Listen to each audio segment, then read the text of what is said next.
हमारी बॉडी एक biological machine है।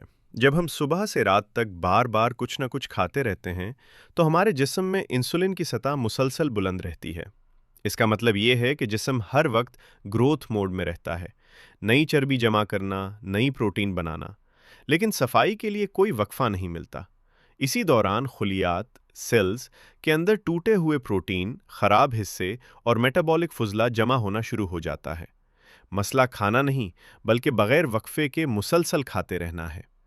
जरा तसव्वुर कीजिए, अगर किसी शहर में कचरा उठाने वाली गाड़ियां कभी ना आएं, तो क्या होगा।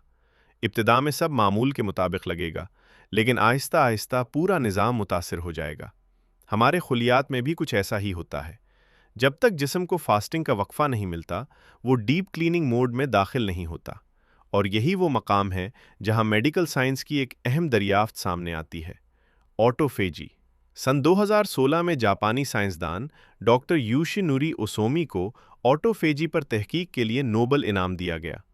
ऑटो यानी खुद और फेजी यानी खाना, यानी खुलियात का अपने ही खराब हिस्सों को तोड़कर रीसाइकल करना। तहकीक से मालूम हुआ कि तकरीबन 12 घंटे या इससे ज़्यादा फास्टिंग के बाद जब खून में ग्लूकोज कम हो जाता है और इंसुलिन नीचे आती है, तो जिस्म सर्वाइवल मोड में चला जाता है। इसी दौरान सेहतमंद खुलियात अपने अंदर मौजूद खराब प्रोटीन और डैमेज्ड हिस्सों को तोड़कर नई तवानाई और नए खुलियात बनाते हैं। दिलचस्प बात यह है कि ऑटोफेजी 12 से 16 घंटे की फास्टिंग में ज़्यादा मुतहर्रिक होती है। इसी अरसे में जिस्म ग्लूकोज से फैट बर्निंग की तरफ मुंतकिल होता है। जिगर कीटोन्स बनाना शुरू करता है, जो दिमाग और जिस्म के लिए मुतबादिल ईंधन फराहम करते हैं। यानी जिस वक्त हमें कमज़ोरी महसूस होती है, दरअसल इसी वक्त जिस्म अंदरूनी मरम्मत के उरूज पर होता है। अब कैंसर रिसर्च की तरफ आएं। यूनिवर्सिटी ऑफ सदर्न कैलिफोर्निया के डॉक्टर वॉल्टर लोंगो की तहकीकात के मुताबिक फास्टिंग के दौरान नॉर्मल खुलियात प्रोटेक्टिव मोड में चले जाते हैं, जबकि कैंसर खुलियात मेटाबॉलिक स्ट्रेस को बर्दाश्त नहीं कर पाते। इसे डिफरेंशियल स्ट्रेस रेजिस्टेंस कहा जाता है। कैंसर सेल्स को बढ़ने के लिए ज़्यादा मिकदार में ग्लूकोज दरकार होता है। जब फास्टिंग के बायस ग्लूकोज की सप्लाई कम हो जाती है, तो वो कमज़ोर पड़ने लगते हैं। इसीलिए कुछ क्लिनिकल मुतालियात फास्टिंग को कीमोथेरेपी के साथ सपोर्टिव हिकमत अमली के तौर पर देख रहे हैं। अलबत्ता ये हमेशा तिब्बी निगरानी में होना चाहिए। एंटी एजिंग रिसर्च भी फास्टिंग को अहम करार देती है। 24 घंटे की फास्टिंग के दौरान ह्यूमन ग्रोथ हार्मोन HGH की सतह में नुमायां इजाफा देखा गया है। ये हार्मोन मसल्स की हिफाजत, फैट मेटाबॉलिज्म और टिश्यू रिपेयर में मदद देता है। यानी फास्टिंग सिर्फ वजन कम करना नहीं, बल्कि हार्मोनल बैलेंस की बहाली भी है।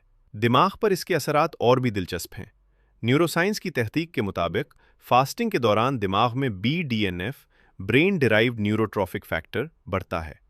ये प्रोटीन नए न्यूरॉन्स की तश्कील, याददाश्त की बेहतरी और दिमागी तहफ़्फ़ुज़ से जुड़ा हुआ है। इसीलिए अक्सर देखा जाता है कि हल्के खाली पेट इंसान ज़्यादा फोकस और जहनी वजाहत महसूस करता है, जबकि ज़्यादा खाने के बाद सुस्ती तारी हो जाती है। अगर इस सारे अमल को रोज़े के तनाजुर में समझा जाए, तो 14 से 16 घंटे का मुनज़्ज़म फास्ट सिर्फ रूहानी मश्क नहीं, बल्कि एक मेटाबॉलिक रीसेट भी हो सकता है। ये इंसुलिन हसासियत बेहतर बनाने, चर्बी जलाने, सेलुलर सफाई को फ़ाल करने और दिमागी सेहत को सपोर्ट करने का कुदरती तरीक़ा बन सकता है। ताहम याद रहे कि हर फर्द की तिब्बी हालत मुख्तलिफ होती है। रोज़ा जब मेडिकल साइंस की नज़र से देखा जाए, तो ये सिर्फ भूखा रहना नहीं, मेटाबॉलिक बैलेंस और दिमागी बेहतरी का एक मुनज़्ज़म सिस्टम है।